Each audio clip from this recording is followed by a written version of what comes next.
आमिर साहब, डॉक्टर साहिबा को तो आवाज़ नहीं जा रही है। आप बताइएगा, आपने बहुत एक बड़ी पेशरफ बताई। सऊदी अरब का अमूमन स्टांस न्यूट्रली देखा गया, और लास्ट टाइम जब ईरान ने हमला किया था इसराइल पर, तब भी सऊदी अरब खामोश रहा था उस सारी सूरत हाल में, और आखिर में हमने देखा था कि उनकी जानिब से वो वैसे मजम्मत भी नहीं आई थी। अब मजम्मत आ रही है, तो इस पेशरफ को क्या देखते हैं आप?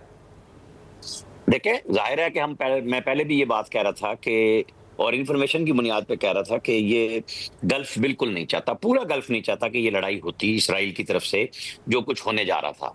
लेकिन अब उन्होंने बाकायदा इसको ईरान की जो दाखिली सलामती है उसका मामला करार दिया है, सॉवरेनिटी के खिलाफ करार दिया है। इंटरनेशनल कम्युनिटी और यूएन सिक्योरिटी काउंसिल से कहा है कि इस मामले को रोकें, इसके अंदर इंटरवीन करें।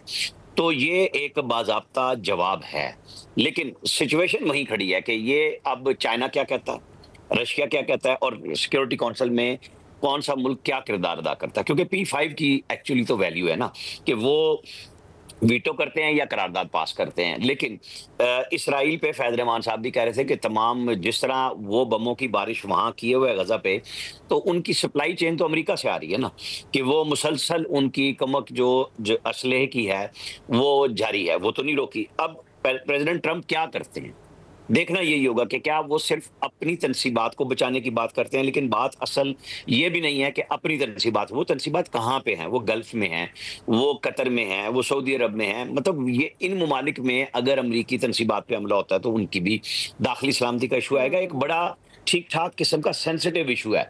लेकिन इशू वही आएगा कि क्या ईरान की तरफ से जवाब इसराइल को जाता है या अमेरिका को उसमें लपेटते हैं। जब अमेरिका को लपेटते हैं तो खित्ता पूरा लिपट जाता है, तो उसकी रिपरकशंस कुछ और होंगे, उसके असरात बिल्कुल बहुत लामहदूद हो जाएंगे। और मौसर कितना होगा, जो भी हमला ये करता है वो इसराइल पे करता है या अमेरिकी तनसीबात पे करता है।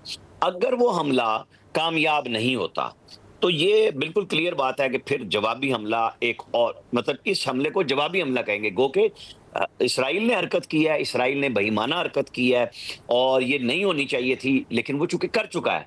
अब जवाब ही बताएगा हमें, इस जंग के अगले सवालात उठेंगे कि वो जी। कितने कामयाब होंगे हमले। उसके बाद पूरी दुनिया इसके साथ ज़ाहिर है मुतासिर है। आयल छोटी बात नहीं होती। पहले यूक्रेन हुँ। और रशिया की जंग की वजह से एक बड़ा नुकसान हुआ, पूरी दुनिया उसकी लपेट में आई। अब वो दौर चला गया कि ये जी 2 मुल्क लड़ रहे हैं, जो कि अमेरिका ने हमारे साथ स्टार्ट में किया कि ठीक है, अमेरिका की जानता है कि इंडिया और पाकिस्तान लड़ते रहते हैं और ये लड़ते रहेंगे, तो इनको इनकी जान पे छोड़ दो। जब हमने जवाब दिया तो सारे हमारे साथ आ गए, क्योंकि इंडिया की कमजोरी साबित हो गई थी। जी हाँ। अब इसराइल के ऊपर हमला अगर ईरान करता है, जो कि उन्होंने अनाउंस करना किया हुआ है और वो हुँ। करेंगे, वो किस हैसियत में रह गए हैं। क्योंकि अभी इसराइल के दावे मौजूद हैं, वीडियोस मौजूद हैं, उन्होंने ईरान के अंदर जाके मारा। मेरे लिए सबसे बड़ी हैरत की बात ये है कि चलें, उन्होंने हमला किया, हाँ, आपके जवाबी मिसाइल कितने चले, ये कितने भी चीज़। कामयाब हुए। हुँ। एक्चुअल सबसे बड़ी बात यह है कि जो दावे हैं कि जी हमने तैयारी की भी है। देखिए ना, जब आप पूरे मिडल ईस्ट में अपनी प्रॉक्सीज को मुख्तलिफ ममालिक की परेशानी के लिए इस्तेमाल हो रही हैं, यानी जो हुतीस थे वो तो सीधे सीधे सऊदी अरब पे जा रहे थे, किसी और पे तो जी। नहीं जा रहे थे। अब हिजबुल्लाह है, उसका इसराइल का स्टांस था। हमास के ऊपर हमास ने जो हमला किया, मैं बड़े दिनों से, जब से ये हमला हुआ, बार बार कह रहा था कि हमास ने क्या सोच के हमला किया था, कि इसके जवाब में कितनी बड़ी कार्रवाई इसराइल करेगा और उसका क्या जवाब होगा। यही बात जो फैज कह रहे हैं कि जी जो मोसाद की इंटेलिजेंस है कि वो पहले वहां पे इस्माइल हानिया को वहां पे शहीद करा चुके, हुँ। उनकी इंटेलिजेंस ने कराया कि उन्होंने बिल्कुल उस टारगेट किया उस फ्लैट को जहां पे वो मौजूद थे। आज वो करते हैं और ईरान की पूरी क्यादत बैठी हुई है वहां पे, जी हाँ। और उसकी क्या सिक्योरिटी नहीं थी, कोई बंकर नहीं था ऐसा जहां पे वो मीटिंग करते, जबकि अनाउंसमेंट हो चुकी हुई थी। अमेरिका और दीगर ममालिक अपने सिफारती हमले के लिए परेशान हैं, एवैक्यूएट करा रहे हैं, बता रहे हैं कि जी फौरन निकल जाएं। तो ऐसी सूरत में अब जब पूरी फिजाई सिचुएशन बंद हो चुकी है, जो इराक की तरफ से भी बंद है, ईरान के जो बैलिस्टिक मिसाइल हैं उनको इंटरसेप्ट किया जाएगा। पहले कहाँ का, हुँ। बिल्कुल सारी इंफॉर्मेशन ईरान के पास है।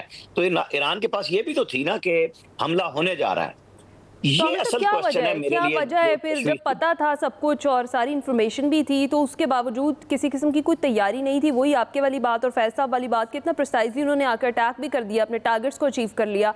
तो ईरान क्या एक्सपेक्ट नहीं कर रहा था कि वाकई ये सिर्फ बातों तक महदूद रहेगी, ये जो हमले की बात है, ये अटैक की बात है? क्यों प्रिपेयर्ड नहीं था? यही बात समझने की है सबसे बड़ा। हमारा इंडिया के साथ जो कॉन्फ्लिक्ट था कि इंडिया ने जब इल्जाम लगाया तो पाकिस्तान ने मुतनब्बे किया कि हमारी तरफ मत आना, फिर जवाब सोच के हम ऐसा देंगे कि तुम्हारे होश उड़ जाएंगे, और हमने वो जवाब दिया और विद इन आवर्स दिया कि जी आपके मिसाइल लगे। हमने कहा फिर अब हमारे जवाब का इंतजार करो। हमने पहले तैयारी गिराए, जब आपने दोबारा किया हमने फिर आपको बताया कि हमारा जवाब शुरू, और फिर इंडिया की तरफ से कुछ ना हुआ। ना उनकी एयरफोर्स उड़ सकी थी, ना उनका डिफेंस सिस्टम बाकी रहा था, हाँ। और ना वो कोई जवाब दे सके थे। सिर्फ उन्होंने माफिया मांगी है दीगर ममालिक से बात करके कि अब वो रुकवाए। अच्छा, अब ईरान को, अब हमारा ये दिल करेगा ना कि इस्लामी मुल्क है, इसराइल ने उस पर हमला किया है और उसका जवाब होना चाहिए। लेकिन मैं फिर बार बार कहता हूं कि जवाब वो होना चाहिए फिर जो असर दिखाए। अगर वो हवा में रह गया जवाब, तो इसराइल के और अजाइम बढ़ जाएंगे, ईरान के लिए और मुश्किलात बढ़ेंगी, खित्ते में कुछ मुश्किलात बढ़ आमिर साहब, लास्ट जवाब को आप किस तरह से देखते हैं? आखिरी जवाब जो ईरान ने दिया था इसराइल पर रॉकेट बरसाकर, उसको आप कैसे देखते हैं? आप देखें कि क्या उसका ऐसा इम्पैक्ट है कि वो डिस्कस हो रहा हो कि जी इसराइल को मजा चखा दिया गया, इसराइल को इतना नुकसान हुआ।